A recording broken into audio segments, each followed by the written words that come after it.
الحمد لأهله والصلاة على أهلها. بسم الله الرحمن الرحيم.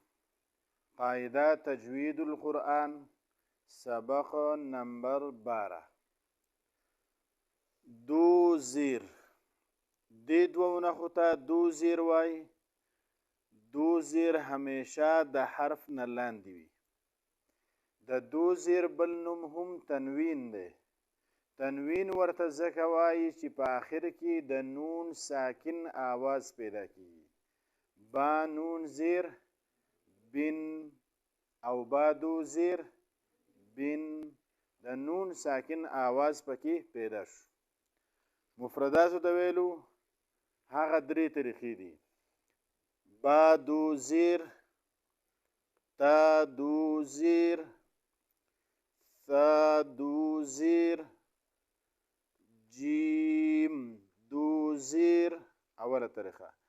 دویمه صرف روان: حن، خن، دین، ذن، رن، زن، سن، شن، صن، ضن،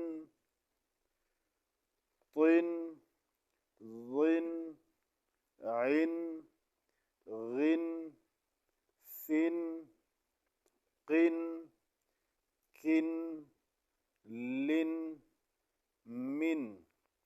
دریمه طریقه جوړ او روان دواړه: نون دو زیر، نن، واو دو زیر، ون، ها دو زیر، هن، همزه دو زیر، ان، یا دو زیر، ین.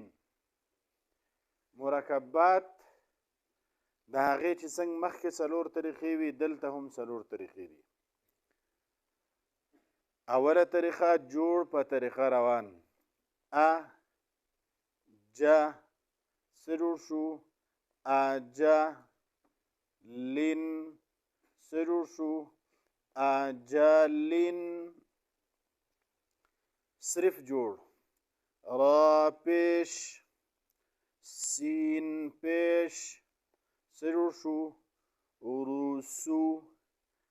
لام دو زیر څه جوړ شو؟ رسولن. دریمه طریقه جوړ او روان دواړه: عین زبر ع، سین زبر س څه جوړ شو؟ عسى. لام دو زیر لن څه جوړ شو؟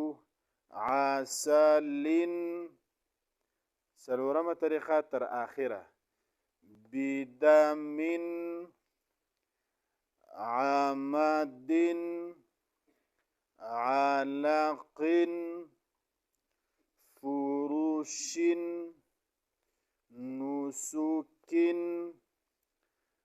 بررات، بقرات، رقبات، فئات. اجرا په دې لام کې به د نون ساکن آواز پیدا کیږي ځکه چې تنوین پې راغلی دی. د غنو اجرا به د غنو په باس کې راځي.